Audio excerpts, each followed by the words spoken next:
सामने छाती तनी हुई।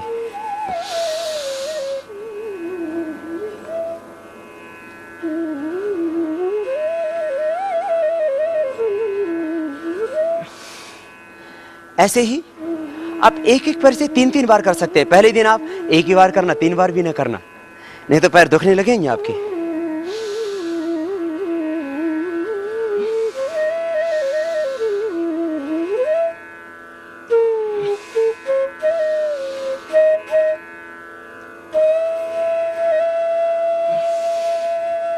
श्वास अंदर भरते हुए प्राणायाम भी पूरा हो जाएगा और व्यायाम भी पूरा हो जाएगा।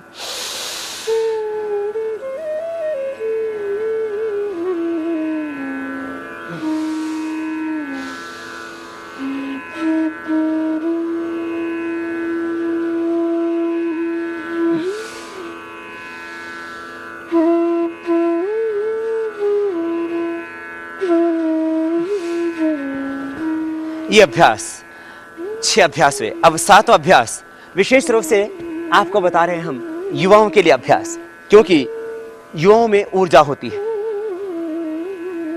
काम करने की क्षमता होती है, व्यायाम करने की भी क्षमता होती है, थोड़ा पसीना भी आएगा और पसीना जरूरी है सेहत को स्वस्थ रखने के लिए, तन को स्वस्थ रखने के लिए। आपके जो विकार हैं वो पसीने के माध्यम से भी बाहर निकलते हैं। ज्यादा पसीने निकलना भी एक बीमारी है, उसमें तो फिर आपको शीशम के पत्ते घोट के खाने पड़ेंगे, उससे ज्यादा पसीने नहीं निकलेंगे। लेकिन मेहनत से थोड़ा पसीना तो निकलना ही चाहिए, उससे आपके जीवन में श्रमशीलता रहेगी। और आलस्य से, शारीरिक श्रम के अभाव से तो आखिर बीमारियां पैदा हो रही हैं। बस आप 11 दंड और ये 7 बैठक, 7वीं बैठक थोड़ी सी कठिन।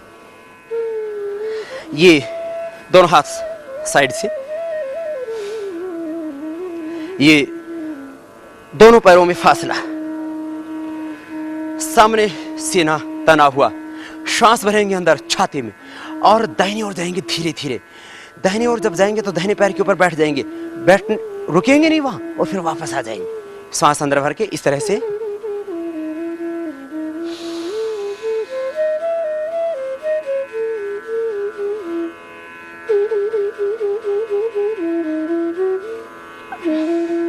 आगे यूं झुकिए, यूं नहीं बैठना, यूं नहीं करना, यूं नहीं, सीधे रहेंगे, सीधे जाएंगे और सीधे जाकर के आराम से बैठेंगे। कैसे?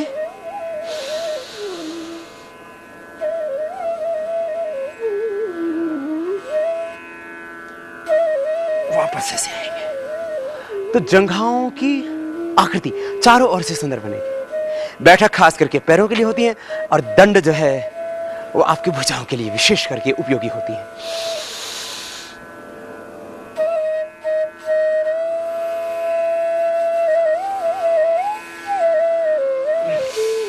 श्वास पूरा अंदर और यूं भुजाओं को पूरी तरह से यूं टाइट करते हुए तब साइड में आप जाएंगे धीरे धीरे, इससे भुजाएं भी आपकी सबल होंगी।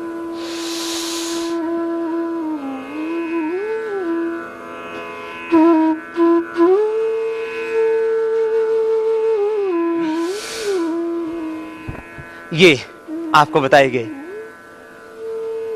दंड के साथ साथ में बैठक के 7 अभ्यास। और अब कुछ सहज धावन की क्रिया।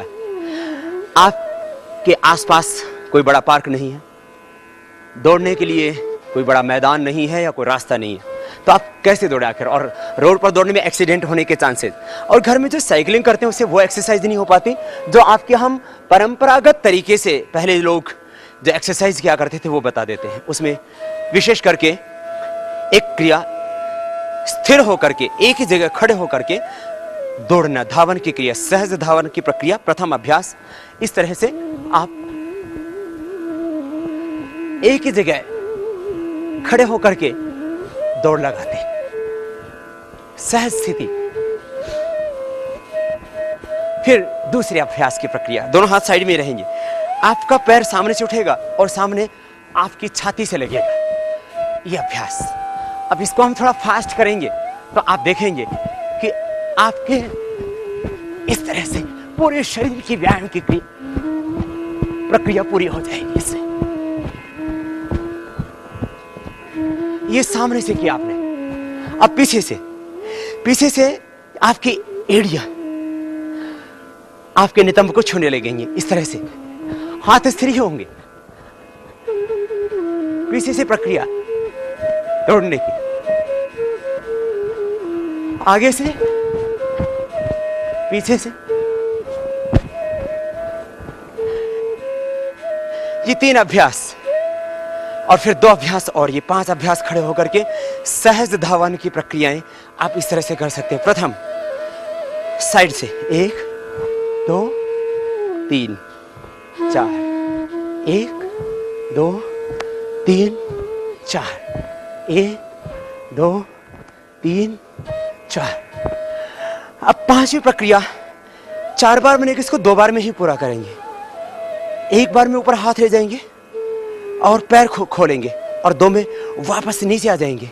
1 2 1 2 1 2 1 2 1 2।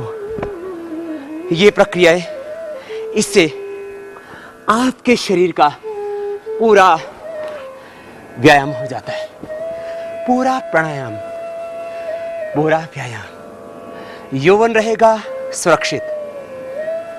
दिन में तारे टूटते हुए दिखाई नहीं देंगे। आजकल के छोटे छोटे बच्चे जो पहले शेर का मुकाबला किया करते थे, आजकल काकड़ों से भी डरते हैं, चूहों से बच्चे डर जाते हैं क्योंकि कोल्ड ड्रिंक पीते हैं। पहले दूध पिया करते थे, घी खाया करते, घी हजम हो जाता।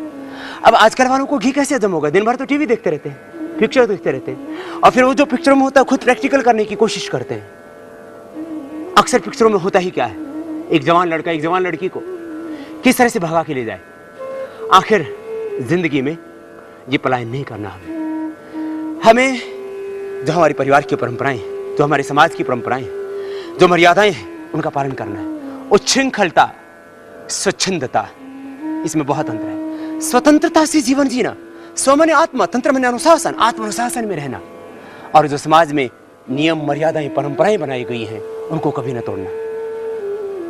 यौन सुख का उपभोग विवाह के बाद समाज की व्यवस्थाओं से, परंपराओं से, मर्यादाओं के अनुसार विवाह होने के बाद पत्नी के साथ में यौन व्यवहार करना, यही मर्यादित और यही उचित।